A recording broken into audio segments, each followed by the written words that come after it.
this androstenedione is converted to become estrogen in the luteinized granulosa cell via the action of the follicular stimulating hormone. Ang girlfriend ko may aroma.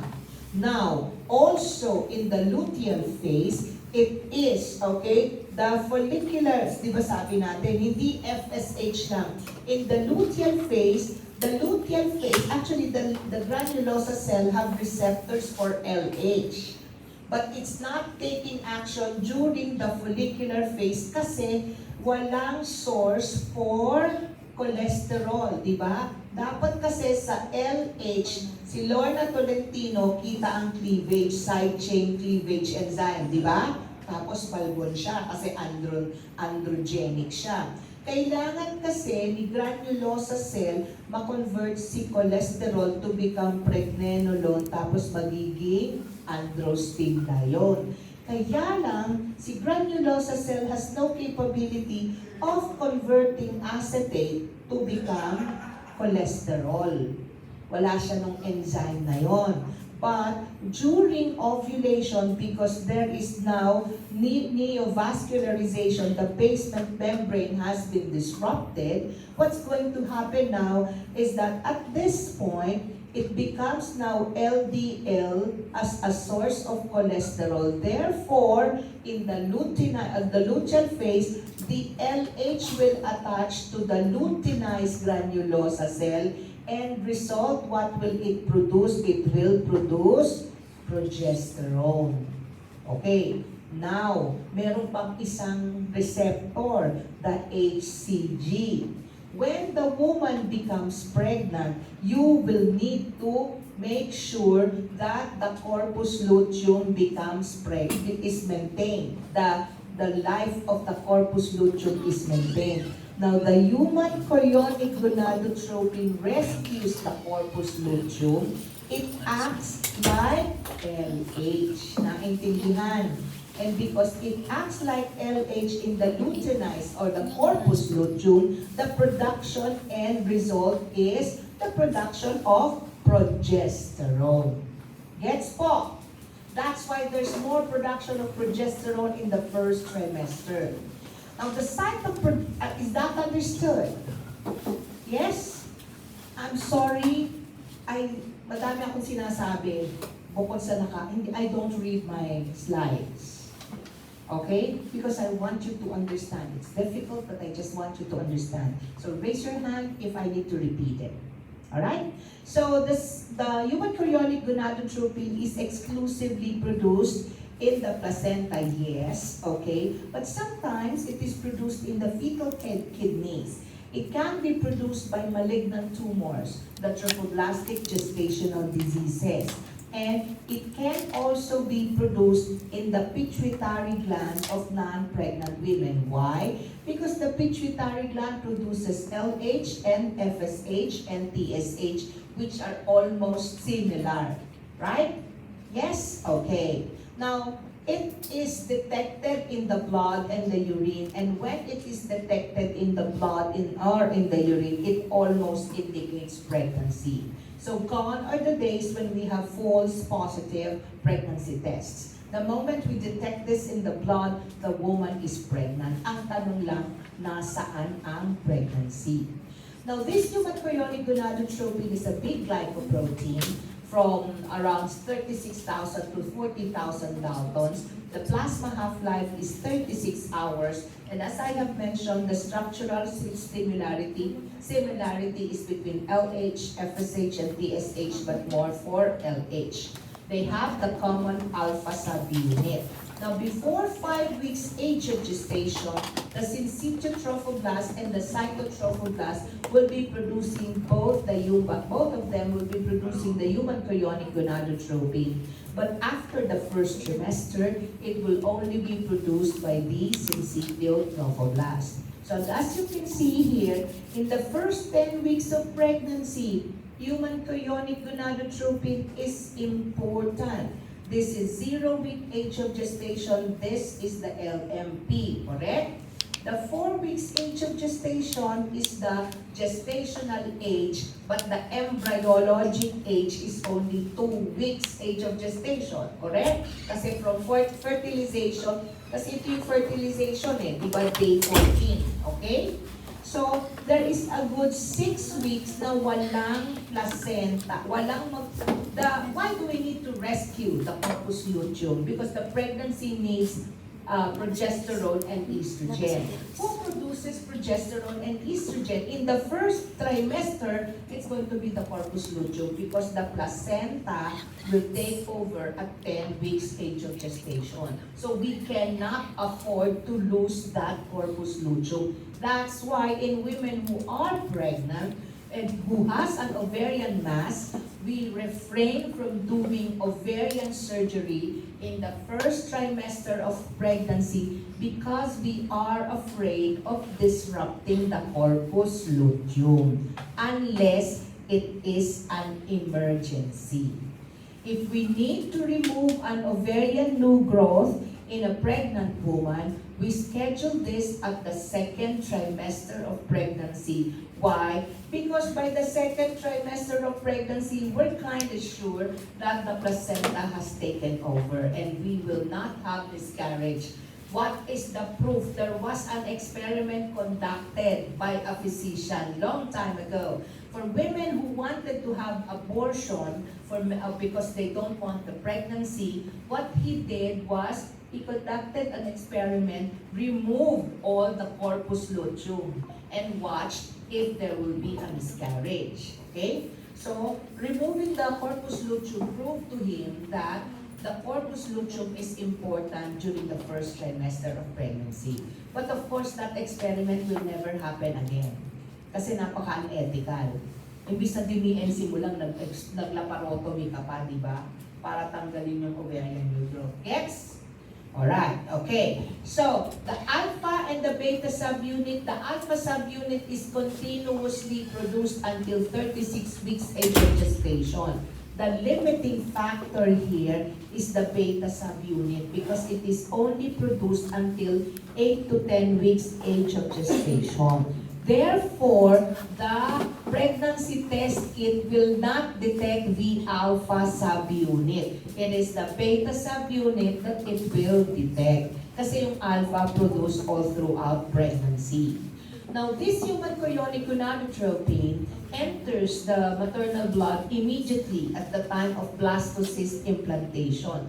7 to 9 days after the mid-cycle. Again, madali namang tandaan Diba? These are 2 weeks, 2 weeks. So, ito yung LMP, nandito yung ovulation. It takes 1 week para mag-implant.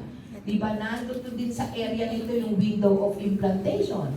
Diba? So, you just have to have this picture in mind so that you will not forget the number of days. Obviously, it will never enter at around 5 days after fertilization or 5 days after the mid-cycle surge kasi hindi pa implanted yon. Ano yung importance nitong doubling time in 2 days?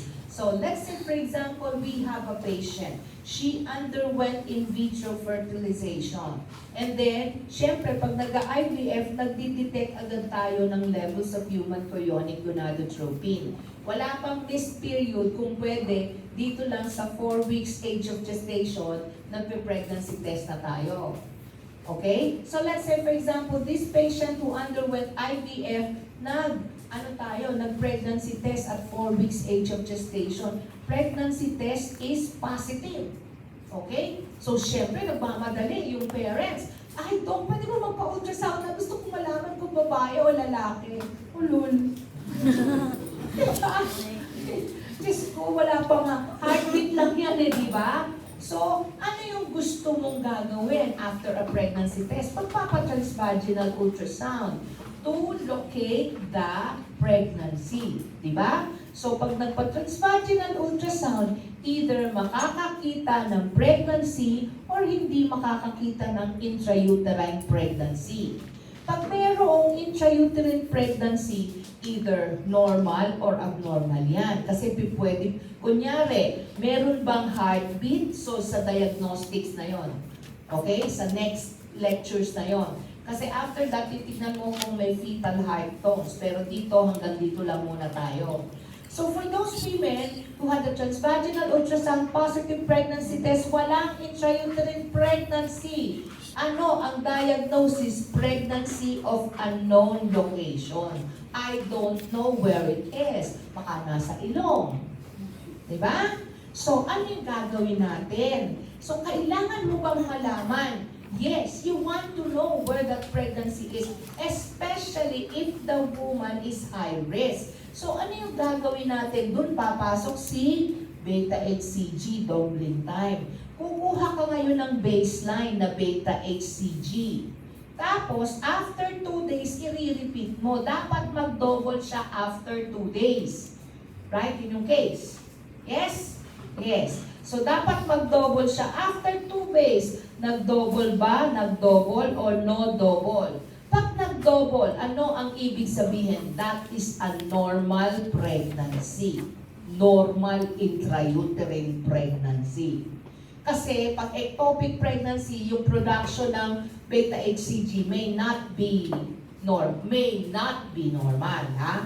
Later yon. So, kunyari, after 2 days, hindi nag-double ng normal ang beta-HCG. Ano ang diagnosis mo? Abnormal pregnancy. Pwedeng blighted ovum, walang fetus, pwedeng threatened miscarriage, abnormal pregnancy, pwede ding ectopic pregnancy. You understand now the use of beta-HCG for our patients. Let's say, for example, dito sa site na to, normal ang beta-HCG after 2 days. So, nasan yung pregnancy? Sigurado ka bang intrauterine? Hindi. Pwede pa rin kasing ectopic pregnancy na early di ba? Kasi ano ba yung biggest part ng fallopian tube? The ampulla. So habang lumalaki dun sa ampulla, pwede pa yon. Mag-normal ang HCG. Hindi mo makita. That's why you need to locate. To locate that pregnancy, magpapa-ultrasound ka after 1 week.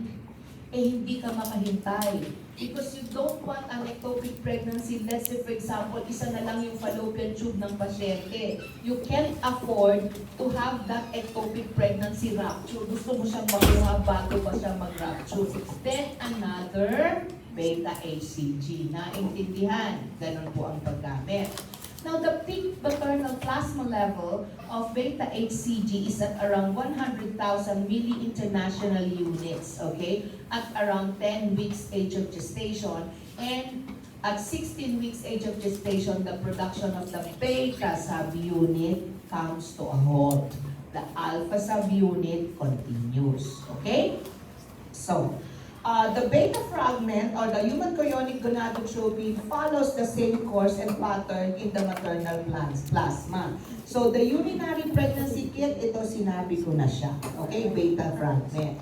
Now the human chorionic gonadotropin, because it is similar to LH, FSH, and TSH, therefore, it is regulated by a regulating hormone. Remember the hypothalamic pituitary gonadal axis? Yes. So sa hypothalamus, lahat ng releasing hormones. Dahil si HCG closest siya sa LH, GnRH ang magre-regulate sa kanya. And this can be GnRH from the placenta and the pituitary gland. Kaninong pituitary gland? Wait, okay. So kanino kaya? Bakit si placenta? Siyempre, siya yung nag-implant. So how can this GnRH regulate the human chorionic gonadotropin coming from the placenta? Wala pang placenta.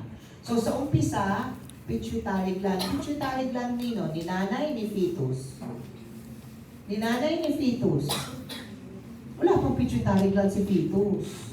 Diba? Wala pa siyang brain so ni nanay to. Okay? And this secretion is also regulated by activin and inhibin. It is cleared in the liver and is excreted in the kidneys. 30% is excreted in the maternal kidney. Understand the functions.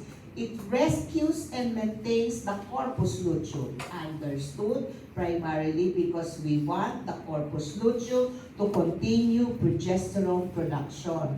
It stimulates the fetal testis, testosterone secretion. Okay. Ma'am, tandaan si Lorna Tolentino, siya ay kita yung cleavage tapos balbon. At dahil balbon, androgenic siya, meron siyang testosterone, di ba? Okay. So, si human chorionic gonadotropin being similar to LH is needed for testosterone production. Itong LT, walang theca cell sa male fetus. Right? Hello. Diba? The hypothalamic pituitary testicular axis. The fetal hypothalamus will secrete the GnRH. The fetal pituitary gland will secrete the LH and will secrete FSH as well. Ano ang function ni fetal, okay? Ni ng pituitary LH sa male. Ang LH, lenticuloid. Ang LH sa male will act on the cells? Interstitial cells of Leydig, di ba? In the interstitial cells of Leydig, so that end product will be testosterone production. Now, ang lalaki, tatandaan nyo, pukpukin palagi. Ang male differentiation nangangailangan ng Y, ang male differentiation nangangailangan ng testosterone. Pasensya na ladies, kailangan pukpukin ang boyfriend. Ang babae naman, andar naman ang andar. Pasensya na men, gentlemen. Ang female differentiation, kailangan ng stimulation, kailangan lang walang Y. Magiging Mullerian duct yan, di ba? Ang internal organ differentiation, palaging ang tendency pang babae. Aandar ng aandar yan. So, ang testosterone kailangan sa male sexual differentiation, both internal and external. Why? In the male, the follicular stimulating hormone will stimulate spermatogenesis, but this will never happen without testosterone. Gets? Kaya kailangang ma-stimulate ang fetal testicular testosterone secretion. Bakit? Fetus. Sa umpisa, kailangan ba ng male? Kasi syempre may testis. Kailangan ba ng male fetus ang testosterone production? Yes or no? Yes. For internal sexual differentiation and external sexual differentiation. Di ba? Yes? Yes. Okay. So, kailan nga mag-uumpisang kailanganin? As early as possible. Kailangan niya yun kasi yung sa spermatids, tapos yung interstitial cells of Leydig. Wala pang brain si fetal testis. Wala pa siyang hypothalamus to secrete GnRH. Wala pa siyang the pituitary gland to secrete LH and FSH. That is why it is the human chorionic gonadotropin that will stimulate the fetal testis to produce testosterone. Okay. Yan. Okay. So, it is also responsible for the stimulation of the maternal thyroid gland. Thyroid, kasi nga kamag-anak naman si TSH. Ba't kailangan ma-stimulate ang thyroid gland ni mother? Ano ang sinisikret ni thyroid gland? T3 and T4, involved for growth, involved for brain development. Kailangan ba ng buntis ang T3 and T4? Yes. So yung T3 and T4, kaninong T3 and T4 to? Nanay o sa fetus? Nanay, maternal nga di ba? So palagay mo, itong T3 and T4, kailangan ni fetus o kailangan ni nanay? Ni mother. Not yet fetus. Okay, konti pa lang yung growth sa fetus Kailangan, ano kailangan mag-grow kay nanay? The uterus. Ano kailangan mag-grow kay nanay? The breast. Di ba? Marami kailangan mag-grow sa kanya. Eventually, some will also be transmitted to the fetus. I'm sorry I'm speaking in the vernacular because I feel it easier for you to understand when I talk in the vernacular rather than just talking in English. I don't want to talk jargons. Okay? Jargons, walang kwentang dakdak lang ng dakdak. Ganon. Okay? Alright. So, the human chorionic gonadotropin is also the one responsible to promote uterine vascular vasodilatation. Importante ba yan? Yes. spiral artery, lacuna formation, di ba? So, kailangan magkaroon. And it is also important for myometrial smooth muscle relaxation, vasodilatation, relaxation. Ang relaxation, na-facilitate niya kasi si human chorionic gonadotropin, ini-stimulate niya si relaxin. Kanino galing ang relaxin? Galing sa corpus luteum. Ibig sabihin, relax. No contraction, please. Bakit magkakaroon ng potential contraction? May engagement. May foreign body na nananalaytay yun sa loob. Okay? So the human chorionic gonadotropin rescues the corpus luteum. Pinag-usapan na natin po. Hindi ko na uulitin po, right? You understand the embryonic age and the gestational age. Alright, okay. So, it is important that the fetal testes will be stimulated to produce testosterone. Why? Kasi before 100 days, walang blood vessel. Ang anterior pituitary, wala pang brain. Tapos pag nagka-brain, kailangan pa ng blood vessel. That's why we need human chorionic gonadotropin because the HCG acts as an LH surrogate so that it will stimulate the interstitial cells of... nasabi ko na pala to. Di ba? Okay, hindi ko na babasahin. Next. Okay, so when are the times when you will have elevated HCG?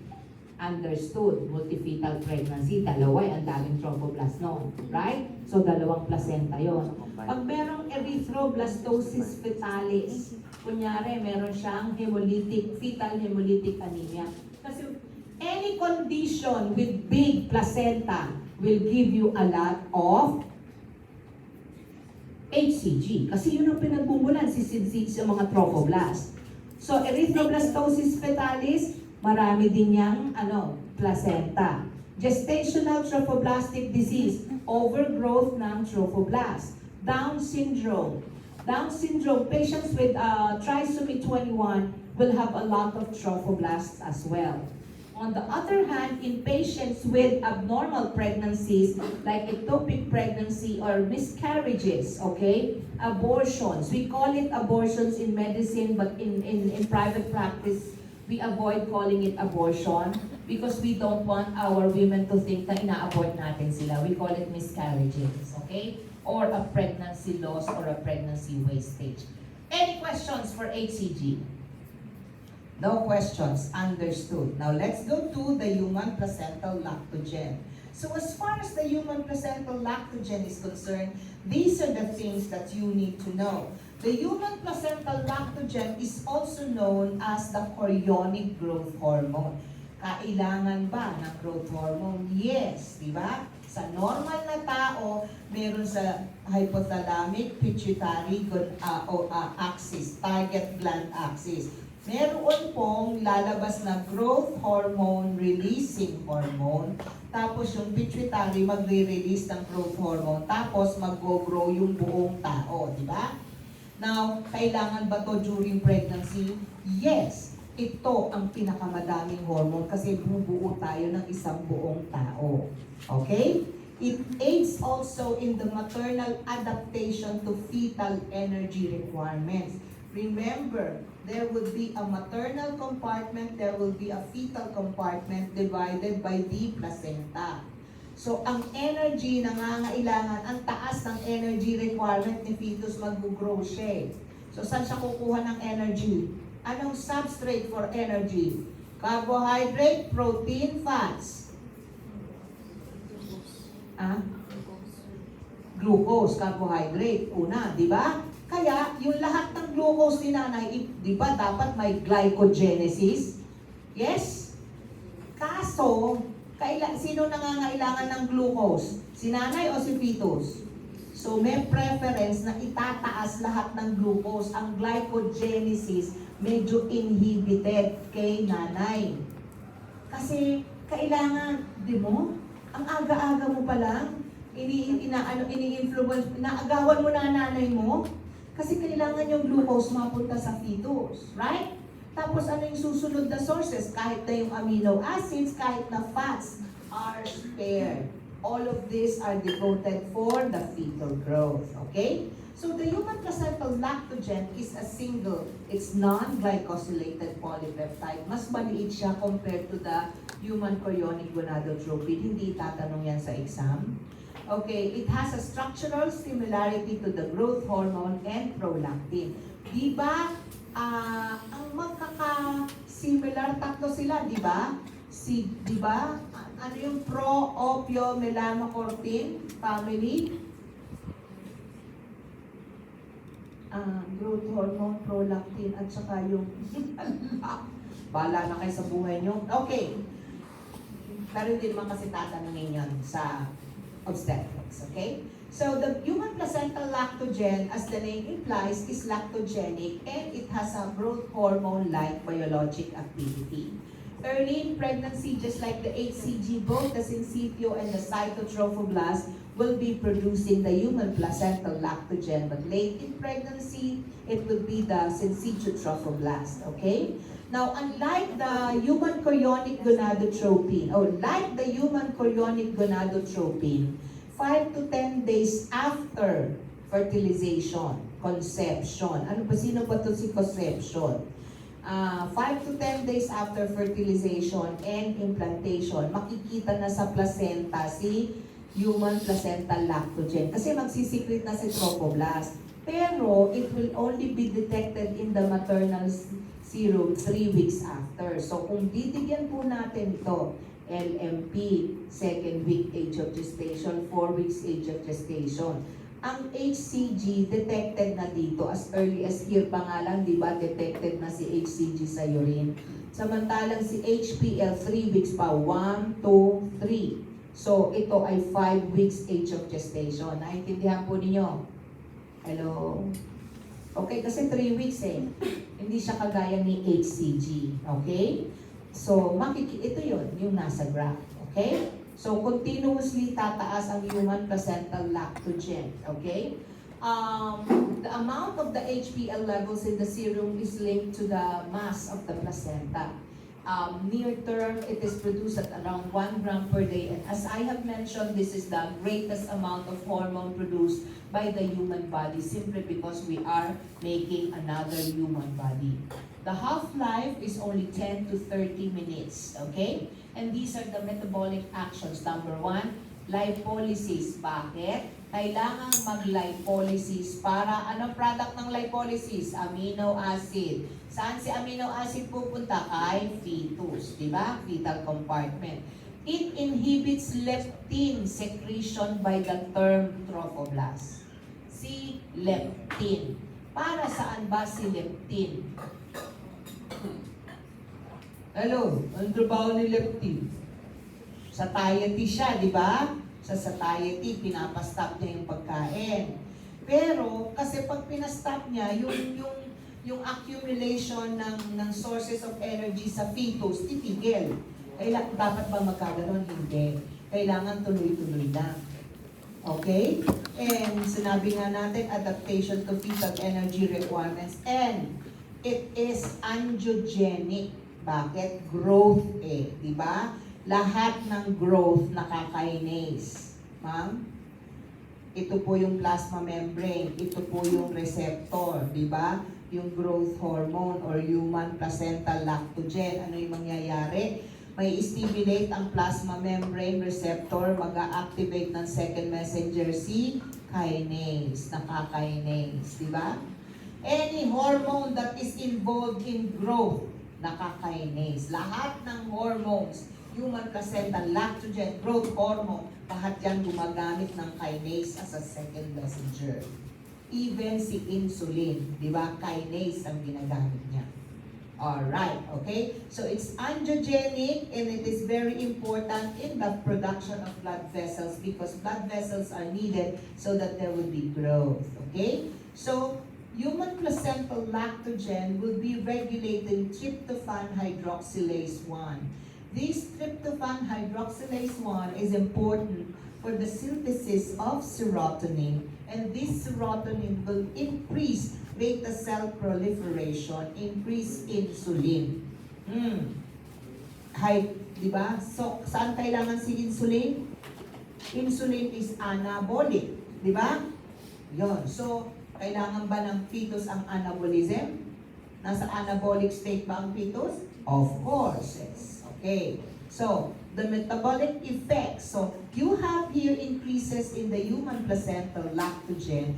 And when we have an increase in the human placental lactogen, we said that there would be an increase in the insulin secretion in the mother. Diba? So, sa maternal compartment to, pag nag-increase ang insulin, it will inhibit yung paggamit ng insulin. Diba? Bakit mag-i-increase ang insulin? Mag-i-increase ang insulin kasi how do you say that? Pag increase ang insulin mo, you will develop insulin resistance. Okay? Ano ma'am? Kasi during pregnancy, there is insulin resistance. Ano ma'am ang ibig sabihin? If a normal individual needs 5 molecules of insulin to lower down 5 molecules of sugar, of carbohydrate for glycogenesis. Now, a pregnant woman will need 10 molecules of insulin to lower down 5 molecules of sugar. So, kaya nag-i-increase ang kanyang insulin. So, itong increase ng insulin resistance na to, it is potentially diabetogenic. Kasi pag nagkaroon ng insulin resistance, mas magtatrabaho yung pancreas ni mother. Correct? Hindi naman to pancreas, pancreas pala. Yes, kasi si LPL galing sa placenta, magtatrabaho yung pancreas ni mother. When there is insulin resistance, there will be lipolysis, there will be proteolysis, and there will be glycogenolysis. Bakit? Kasi ang first kailangan, imbis na pag mataas ang insulin, imbis na glycogenesis, na uuwi tuloy sa glycogenolysis. Kasi bakit? Okay. So, glycogenetic pathway, para maintindihan po natin. This is glucose, di ba? Tapos, magiging glycogen. Tapos, magiging glucose ulit. Correct? So, dapat si insulin kailangang mag-increase para magkaroon para ma-convert to glycogen, ma-store si energy. Dahil may insulin resistance, okay. So, may insulin resistance, kailangang maging 10 ang insulin, di ba? So, habang nag-i-increase siya ng insulin, ang nararamdaman ni katawan, teka, parang walang sugar, di ba? Kasi walang nadideposit walang nadideposit. So, magpapanik yung katawan. Magkakaroon ngayon ng glycogenolysis. Gets? Kaya tumataas si sugar. At dahil ang feeling niya ay ba't walang sugar? Mag-gluconeogenesis siya by doing lipolysis and even proteolysis. The last source that we get is protein. We don't want proteolysis in any human being, correct? Unang source ng energy is sugar, second source is the fat, last source is protein. Ganun lang naman ang tinulo sa bayong yan, di ba? Pero lahat yan nangyayari, bakit? Kailangan ng parasite ng nanay. Sino yan? Kayo, di ba? Ay, pati pala ako sa nanay ko. Okay, maliwanag po. Okay? So, it increases the fatty acids, it provides source of energy. So, lipolysis, fats, and amino acids. Okay? It inhibits leptin secretion by the term trophoblast for the reasons that I've explained earlier. It increases maternal insulin resistance because it makes sure that so naintindihan na ito ngayon. Diba? Ayun, ganun pala yun. Don't memorize, try to understand. It increases the insulin resistance, ensures nutrient flow. The insulin resistance favors protein synthesis or gluconeogenesis or proteolysis. Okay? To provide amino acid as the source for fetus. Kailangan mo ng amino acid habang lumalaki? Of course.